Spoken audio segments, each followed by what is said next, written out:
বিয়ের পর থেকেই পণের দাবিতে লাগাতার চলতো শারীরিক এবং মানসিক অত্যাচার। অবশেষে স্বামীর অত্যাচার সহ্য করতে না পেরে শিলিগুড়ির মহিলা থানায় অভিযোগ দায়ের করে স্ত্রীর অভিযোগের ভিত্তিতে তদন্ত করে রবিবার রাতে পুলিশ গ্রেপ্তার করে স্বামী বিষ্ণু শাহকে।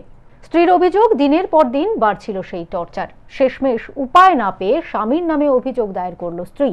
2020 সালে চম্পাশাড়ির বাসিন্দা বিষ্ণু শাহর সঙ্গে প্রেম করে বিয়ে হয় জ্যোতি শাহের।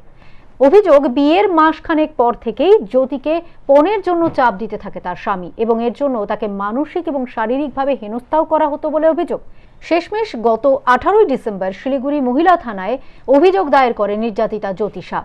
সেই অভিযোগের ভিত্তিতে ঘটনার তদন্তে নামে পুলিশ। তথ্য প্রমাণের ভিত্তিতে এবং আশপাশের মানুষের বয়ান শোনার পর রবিবার রাতে অভিযুক্ত বিষ্ণু শাহকে তার চম্পাশাড়ির বাড়ি থেকে গ্রেপ্তার করে শিলিগুড়ি মহিলা থানার পুলিশ।